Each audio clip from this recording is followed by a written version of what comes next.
बागपत में केंद्रीय राज्य मंत्री और भाजपा प्रत्याशी डॉक्टर सतपाल सिंह की राह में भाजपाई कांटे बिछाने का काम कर रहे हैं। बता दें, मतदान के करीब आते ही बागपत में भाजपाइयों की अंदरूनी कला के कारण गठबंधन को फायदा हो सकता है। प्रशांत चौधरी ने भाजपा विधायक योगेश धामा पर निशाना साधते हुए कहा, लोकसभा चुनाव के बाद वो पार्टी छोड़कर चले जाएंगे क्योंकि उन्हें विधायकी नहीं जिला पंचायती से मतलब है। वहीं योगेश धामा ने विपक्षियों पर निशाना साधते हुए कहा, कुछ लोग राजनीतिक नहीं बल्कि अपनी ठेकेदारी को बचाने आए हैं, इनसे पार्टी को नुकसान होगा।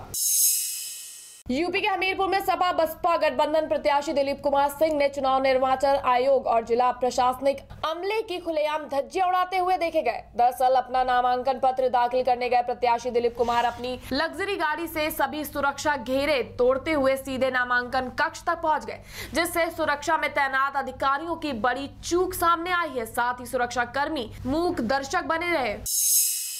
कांग्रेस अध्यक्ष राहुल गांधी ने चंद्रपुर चुनावी रैली को संबोधित करने के दौरान बीजेपी के वरिष्ठ नेता लाल कृष्ण आडवाणी पर निशाना साधते हुए कहा कि मोदी के गुरु आडवाणी होने के बाद भी शिष्य मोदी उन्हें हाथ तक नहीं जोड़ते।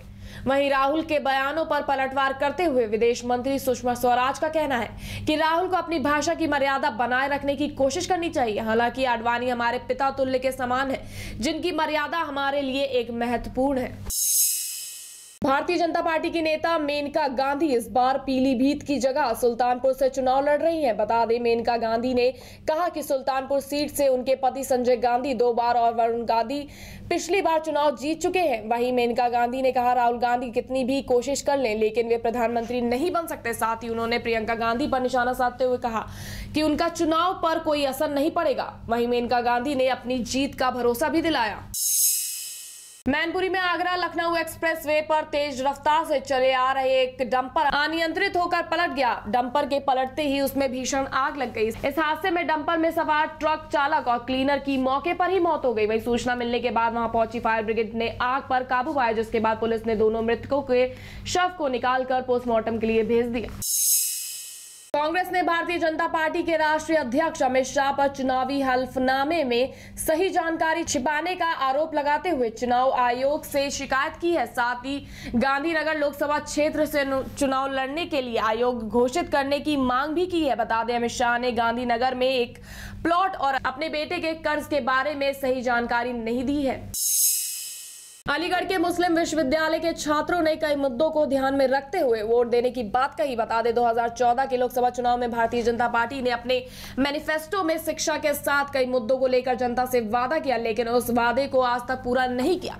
वहीं पढ़े लिखे होने के बावजूद भी नौजवान रोजगार की तलाश में आए दिन भटकते रहते हैं, जिसे देखकर भी सरकार कुछ नहीं करती है।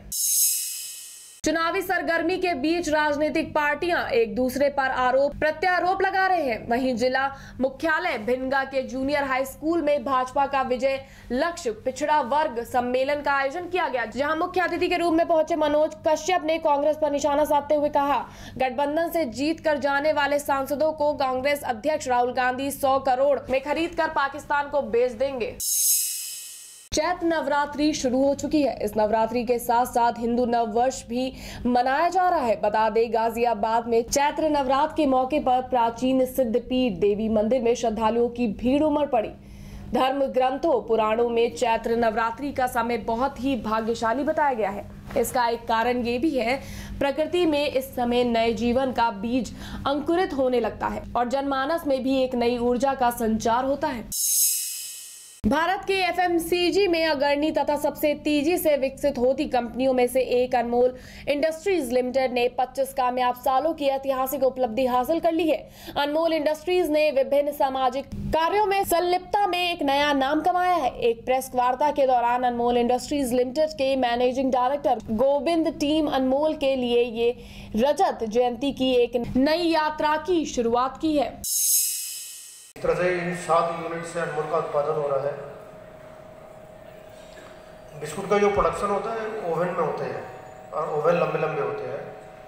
कोई 400 फुट होता है, कोई 300 फुट होता है। आज हम लोग करीब 22 ओवन से बिस्कुट का प्रोडक्शन कर रहे हैं और करीब 22 स्टेटों में हम इस बिस्कुट का वितरण भी कर रहे हैं। और जो कंपनी की आने वाली प्लानिंग है कि कुछ ही वर्षों में या तो हम इस वर्ष या नेक्स्ट ईयर में हम पूरे पैन इंडिया में अपना वितरण स्थापित करेंगे।